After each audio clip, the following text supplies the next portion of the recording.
नमस्कार दोस्तों। जैसा कि आप सभी ने देखा कि आज बहुत सारे लोग सीए, एनपीआर, एनआरसी का विरोध कर रहे हैं। गवर्नमेंट की पॉलिसीज को वो एंटी कॉन्स्टिट्यूशनल बता रहे हैं।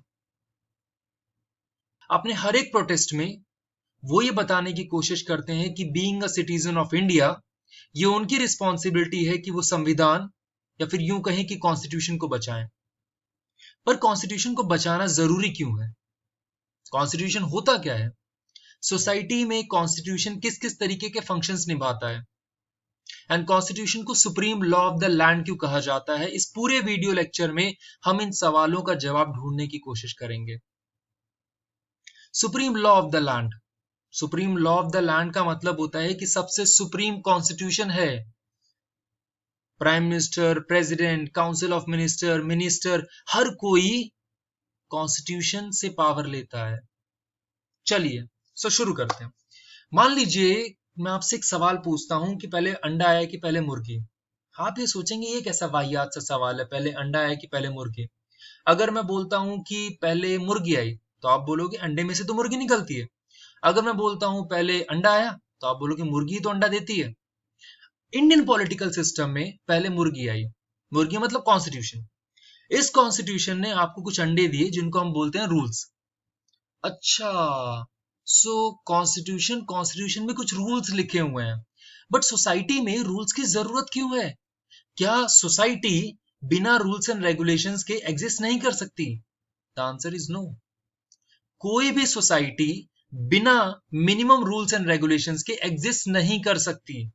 चलिए एक छोटा सा केस स्टडी लेते हैं। मान लीजिए कल से दिल्ली में कोई भी रूल्स एंड रेगुलेशंस फॉलो नहीं होंगे, तो आपको क्या लगता है दिल्ली में स्मूथ ट्रैफिक होगा या फिर कयास होगा?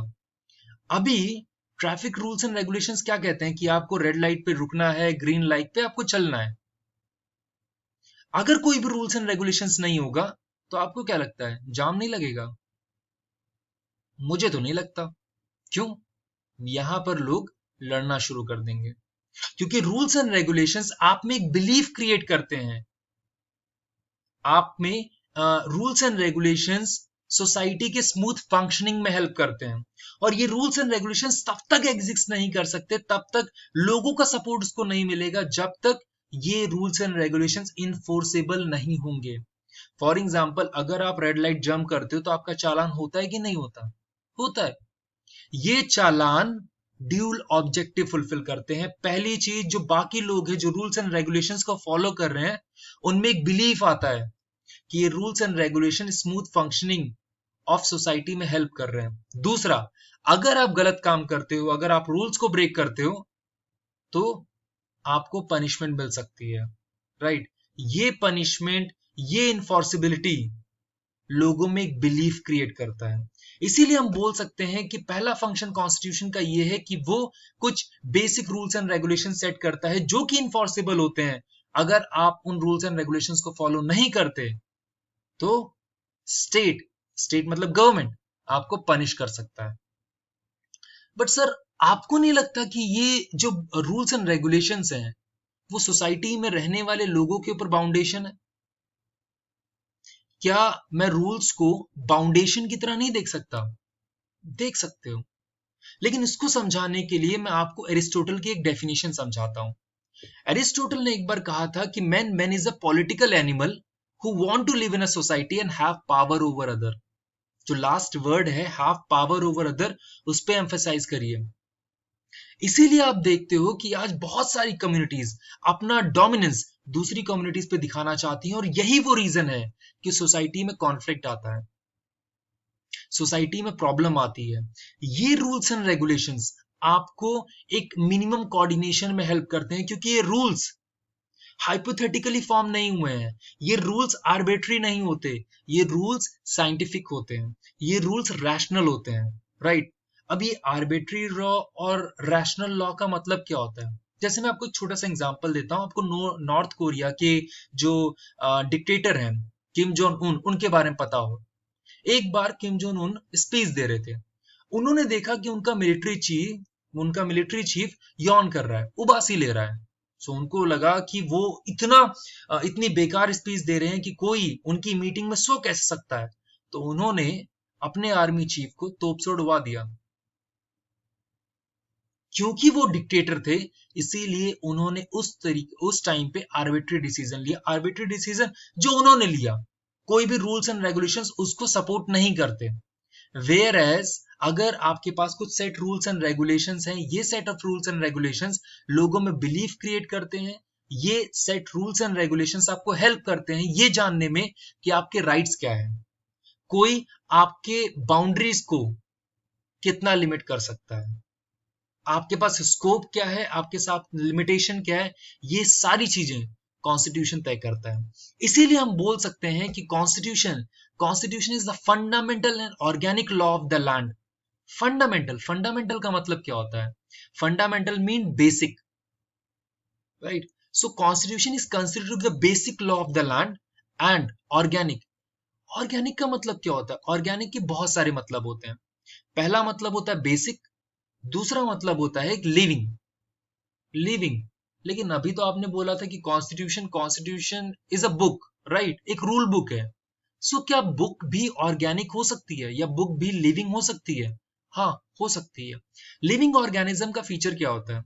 लिविंग ऑर्गेनिज्म का फीचर ये होता है कि वो टाइम के साथ ग्रो करता है, वो चेंजेस सर्कमस्टांसेस के हिसाब से अपने आप को बहुत इजीली अडेप्ट कर लेता है। हमारा कॉन्स्टिट्यूशन भी तो यही करता है। अगर आप रशिया का कॉन्स्टिट्यूशन देखो, उनका कॉन्स्टिट्यूशन चेंज हुआ। फ्रांस का कॉन्स्टिट्यूशन देखो, उनका कॉन्स्टिट्यूशन चेंज हुआ। श्रीलंका का कॉन्स्टिट्यूशन देखो, उनका कॉन्स्टिट्यूशन चेंज हुआ। वेयर एज इंडिया का कॉन्स्टिट्यूशन अभी तक चेंज नहीं हुआ है। क्यों? क्योंकि हमने अपने कॉन्स्टिट्यूशन को ऑर्गेनिक बनाया था। हमने अपने कॉन्स्टिट्यूशन में अमेंडमेंट का स्कोप छोड़ा था। अब अमेंडमेंट क्या होता है? अमेंडमेंट इज अ बिल और लॉ जिसके थ्रू आप कॉन्स्टिट्यूशन के अंदर चेंजेस ला सकते हो, राइट? क्योंकि यहां पर हमने अमेंडमेंट के लिए स्कोप छोड़ा, जुडिशियल इंटरप्रिटेशन के लिए स्कोप छोड़ा। जुडिशियल इंटरप्रिटेशन क्या होता है? जैसे अब आपके पास, आप नेक्स्ट चैप्टर में पढ़ोगे article 21, that is right to life and personal liberty. जब right to life and personal liberty को कॉन्स्टिट्यूशन में डाला गया तो उसका स्कोप बहुत नैरोअर था। नैरोअर का मतलब बहुत कम लोग उसके बारे में जानते थे या बहुत सीमित था वो। वेयर एज अगर आज आप आर्टिकल 21 को देखते हो, that is right to life and personal liberty, आज उस लॉ के अंदर या उस आर्टिकल के अंदर आपको right to food, right to education, right to work, right to pollution free environment, right to privacy, ये हर चीज मिलती है। मतलब इंडिया की जुडिशरी ने time to time changes circumstances, जैसे जैसे सर्कमस्टांसेस चेंज हो रहे थे, नए नए लॉस को इनमें इनकलकेट करना शुरू किया, जो कहीं ना कहीं हमारे कॉन्स्टिट्यूशन को ऑर्गेनिक बनाता है, जो कहीं ना कहीं हमारे कॉन्स्टिट्यूशन को लिविंग ऑर्गेनिज्म में चेंज करता है, right? So constitution is the fundamental and organic law of the land that establishes the conception, character and organisation of the government. Conception का मतलब क्या होता है? Conception simply means foundation. हम इलेक्शन के थ्रू क्या गवर्नमेंट को चूज करते हैं कि नहीं करते? करते हैं। सो कहीं ना कहीं गवर्नमेंट किस तरीके से चूज होगी, क्या इलेक्शन का पैटर्न होगा, हम एफपीटीपी यूज करेंगे, प्रोपोर्शनल रिप्रेजेंटेशन यूज करेंगे, लिस्ट सिस्टम यूज करेंगे, वो सब कहाँ लिखा है? वो सब कॉन्स्टिट्यूशन में लिखा है। कॉन्स्टिट्यूशन आपके कैरेक्टर को सेट करता है। आपका मतलब गवर्नमेंट के कैरेक्टर को, नेशन के कैरेक्टर को सेट करता है। ये कहाँ लिखा है? कॉन्स्टिट्यूशन में। कैसे?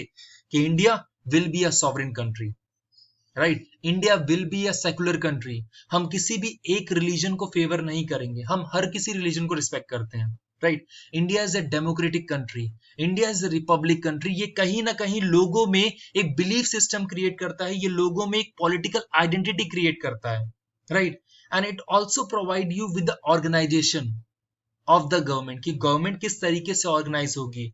हम पार्लियामेंट्री फॉर्म ऑफ गवर्नमेंट को यूज करेंगे या प्रेसिडेंशियल फॉर्म ऑफ गवर्नमेंट को यूज करेंगे? हमारे पास फेडरल फॉर्म ऑफ गवर्नमेंट होगी या यूनिटरी फॉर्म ऑफ गवर्नमेंट होगी, राइट? और इंडिया में सुप्रीम कौन होगा? जैसे जब आपने फ्रेंच रेवोल्यूशन पढ़ा था तो आपने देखा था कि वहां पे मोनार्क भी सुप्रीम है, वहां पे चर्च भी सुप्रीम है। बट इंडिया में सॉवरेनिटी किसके पास है? सुप्रीम कौन है? सुप्रीम कॉन्स्टिट्यूशन है, उसके बाद सुप्रीम नेशन है और गवर्नमेंट है, ठीक है? चलिए, सो अगर हम देखते हैं तो यहां पर हमने क्या पढ़ा कि कॉन्स्टिट्यूशन हमें ये बताता है कि गवर्नमेंट किस तरीके से फॉर्म होगी। गवर्नमेंट कॉन्स्टिट्यूशन कई बार ये स्पेसिफाई करता है कि किसके पास कैसी पावर होंगी। सेंट्रल गवर्नमेंट के पास पावर कितनी होगी, स्टेट गवर्नमेंट के पास पावर कितनी होगी, लोकल गवर्नमेंट के पास कितनी पावर होगी, सिविल सोसाइटीज के पास कितनी पावर होगी, राइट। वो ये बताता है कि सोसाइटी में रहने वाले लोगों के लिए लॉज कौन बनाएगा, ठीक है। वो ये बताता है किसके पास किस लेवल की पावर होगी। सेंट्रल गवर्नमेंट के पास ज्यादा पावर होगी, स्टेट गवर्नमेंट के पास उससे कम पावर होगी, लोकल गवर्नमेंट के पास उससे कम पावर होगी। और कोई भी कॉन्स्टिट्यूशन तब तक एग्जिस्ट नहीं कर सकता जब तक लोग उसमें पार्टिसिपेट ना करें। सो यहां पर गवर्नमेंट के फॉर्मेशन में लोगों का पार्टिसिपेशन कितना है। चलिए बचपन में घूम के आते हैं। बचपन में हम सभी कभी ना कभी किसी ना किसी फॉर्म में कुछ ना कुछ तो कार्टून देखते ही है, ठीक है। चलिए एक कार्टून की बात करते हैं जिसका नाम है अरेबियन नाइट्स। अरेबियन नाइट्स में आपने देखा था कि यहाँ पर एक एक्सट्रीम पावरफुल जिनी है जिसके पास बहुत पावर है। उस जिनी की रिस्पॉन्सिबिलिटी है कि वो अलादीन के जितने भी ख्वाब हैं, जितने भी विशेष हैं, जितने भी एस्पिरेशंस हैं, उन सारे एस्पिरेशंस को फुलफिल करे। आपको नहीं लगता, मतलब बचपन में मुझे तो लगता था, आपको नहीं लगता कि आपके पास भी ऐसा जिनी होना चाहिए जो जब चाहे, जहां चाहे, जो चाहे वो चीज आपके सामने ला के रख दे। देखो मुझे तो ऐसा जिनी चाहिए था, मुझे नहीं पता कि आपको ऐसा जिनी चाहिए था कि नहीं चाहिए था, राइट। बट आपको नहीं लगता कि ये जो जिनी है जिसके पास एक्सट्रीम पावर है वो पाइल ऑफ आरडीएक्स पे बैठा हुआ है। पाइल ऑफ आरडीएक्स का मतलब कि अभी तक तो जिनी अलादीन के कंट्रोल में है, लेकिन मान लो किसी दिन ये आउट ऑफ कंट्रोल हो गया तो ये भी तो हो सकता है कि जिस दिन ये आउट ऑफ कंट्रोल हुआ उस दिन ये अलादीन को खा भी तो सकता है। तो अलादीन को इससे बचने के लिए क्या करना होगा, इसको कंट्रोल में रखना होगा। बट अलादीन के पास, अलादीन तो इतना छोटा सा है और ये जिनी तो इतना बड़ा है, तो आप इस जिनी को कैसे कंट्रोल कर सकते हो, या अलादीन इस जिनी को कैसे कंट्रोल करता होगा। जिनी को कंट्रोल करने के लिए आपके पास क्या होना चाहिए, वो जादुई चिराग। सो अगर मैं इसको इंडियन पॉलिटिकल सिनेरियो में समझने की कोशिश करूं तो अलादीन इंडियन सिटीजन्स को रिप्रेजेंट करता है। ये जिनी गवर्नमेंट है जिसके पास एक्सट्रीम पावर है, जिसके पास लेजिस्लेचर, एग्जीक्यूटिव, जुडिशरी, हर किसी की पावर है, राइट। और वो चिराग कॉन्स्टिट्यूशन है, क्योंकि चिराग कहीं ना कहीं, वो कॉन्स्टिट्यूशन कहीं ना कहीं गवर्नमेंट की पावर को लिमिट करता है। कैसे? लोगों को उनके फंडामेंटल राइट्स बताकर, लोगों को ये बताकर कि आपके राइट्स क्या हैं, और गवर्नमेंट को इंस्ट्रक्ट करके कि आप लोगों के लाइफ में, लोगों के फंडामेंटल राइट्स में इंटरफेयर नहीं कर सकते। Whereas at the same time वो गवर्नमेंट को क्या बताता है, वो गवर्नमेंट को डीपीएसपी के बारे में बताता है, directive principle of state policy, कि स्टेट को या गवर्नमेंट को क्या चीज करनी चाहिए, क्या चीज नहीं करनी चाहिए। वो कहा कौन बताता है, वो कॉन्स्टिट्यूशन बताता है। अच्छा एक बात बताओ, मान लो आपने उस चिराग को जिनी को दे दिया, तो क्या जिनी उसको अपने हिसाब से यूज नहीं कर सकता? क्या जिनी फिर अलादीन की बात मानेगा? नहीं। इसीलिए कहा जाता है कि ये कॉन्स्टिट्यूशन लोगों द्वारा बनाया जाना चाहिए। इस कॉन्स्टिट्यूशन को लोग बनाए, ना कि खुद पॉलिटिकल लीडर। जैसे गद्दाफी, गद्दाफी ने लीबिया में अपने लिए खुद का कॉन्स्टिट्यूशन बनाया, जहां पर बोला कि वो खुदा का बंदा है, उसकी पूजा करो। उसने एक ग्रीन बुक नाम का कॉन्स्टिट्यूशन बनाया। सेम विद सद्दाम हुसैन के मरने के बाद जो कॉन्स्टिट्यूशन बनाया गया कि यहाँ पर जो गवर्नमेंट एंटिटीज थी उन्होंने खुद का कॉन्स्टिट्यूशन बनाना शुरू किया। और जब तक आप गवर्नमेंट को कॉन्स्टिट्यूशन बनाने की परमिशन दोगे, कॉन्स्टिट्यूशन कभी भी सक्सेसफुल नहीं हो सकता। वो कॉन्स्टिट्यूशन हर बार किसी ना किसी तरीके की किसी ना किसी तरीके से गवर्नमेंट की पावर को बढ़ाएगा ही बढ़ाएगा और लोगों के एस्पिरेशंस को कम करने की कोशिश करेगा। इसीलिए इंडियन कॉन्स्टिट्यूशन को लोगों ने बनाया था। और ये चीज हमें कहां से पता चलती है? प्रियम्बल से, जहां पर फर्स्ट लाइन क्या लिखी हुई है, we the people of India have solemnly resolve India into democratic, socialist, sovereign, secular republic, right. So constitution किसने बनाया? कॉन्स्टिट्यूशन लोगों ने बनाया। ठीक है। अच्छा मुझे एक चीज बताओ, आपको लगता है कि ये जो जिनी है, जिनी का साइज बहुत बड़ा हो गया है, मतलब कहीं ना कहीं इसको देख के डर भी लगता है, तो क्या करना चाहिए? हम इसको तीन पार्ट्स में डिवाइड कर सकते हैं। एक, लेजिस्लेचर, एग्जैक्ट, जैसे गवर्नमेंट को हम डिवाइड करते हैं लेजिस्लेचर, एग्जीक्यूटिव एंड जुडिशरी में। लेजिस्लेचर जिसका काम सिर्फ और सिर्फ क्या है, लॉ बनाना। एग्जीक्यूटिव का काम क्या है, सिर्फ उसको एग्जीक्यूट करना। जुडिशरी का काम क्या है कि अगर कोई कॉन्फ्लिक्ट आता है तो उसको रिजॉल्व करना। ठीक है ना, उसकी जरूरत क्यों है?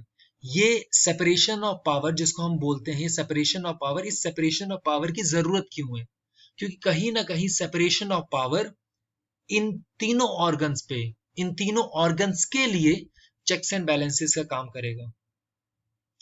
एट द सेम टाइम ये कहीं ना कहीं इंश्योर करेगा कि लोगों के राइट्स कर्टेल ना हो, लोगों की एस्पिरेशन जिसके लिए इस गवर्नमेंट को चूज किया गया है, वो इनके राइट्स को, इनके आइडियल्स को, इनके एस्पिरेशंस को क्रश ना होने दे।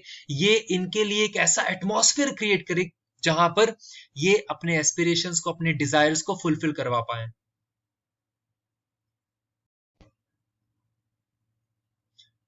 सो इन शॉर्ट, इस वीडियो से हमने क्या सीखा? हमने वीडियो से सीखा कि constitution, constitution is the fundamental and organic law of the land.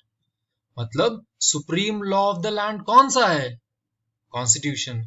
फिर हमने सीखा कि फंक्शंस ऑफ कॉन्स्टिट्यूशन क्या है, जहां पर हमने बात की कि constitution allow coordination and assurance, जहां पर हमने बात की कि किस तरीके से गवर्नमेंट कॉन्स्टिट्यूट होती है, जहां पर हमने बात की कि किस तरीके से constitution can put limit on the power and function of the government, जहां पर लोगों को राइट्स दिए जाते हैं एंड गवर्नमेंट डीपीएसपी के अकॉर्डिंगली काम करती है।